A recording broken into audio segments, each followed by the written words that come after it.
facing a packed room of business leaders and journalists. The Reserve Bank governor said relief for borrowers could be in sight.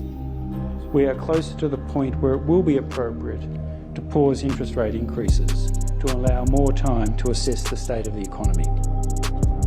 Philip Lowe said the hikes are working. The economy is slowing and inflation looks to have peaked, but the next decision will depend on March's economic data. So we've got a completely open mind about what happens at the next board meeting. It's been the steepest rise in rates the RBA has ever inflicted, with cash rate now at the 3.6%. Because increases to the cash rate sometimes take up to a year to hit people with mortgages and flow into the economy, not lifting rates at the next RBA board meeting would give the central bank time to assess if its inflation-fighting tactic is working. You add to that the fact that this year you have 800,000 home buyers coming off fixed interest rates, and that lag is likely to be greater. So I think the Reserve Bank does really need to be careful to wait and see what the full impact is.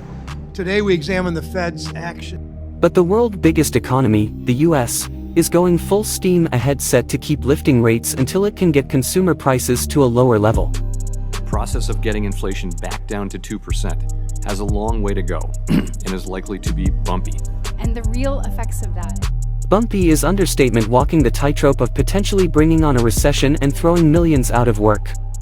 When you're slowing the economy, you're trying to put people out of work. That's your job, is it not? Not really. We're trying to restore price stability. Lifting rates in the US weakens other dollars and makes imports more expensive. Inflation is already above 7% and causing a cost of living crunch. It weighs heavily on my heart and the hearts of the board members, but at the same time we know that if we don't get on top of inflation, higher interest rates, more unemployment, more pain. No pause on a tough year ahead.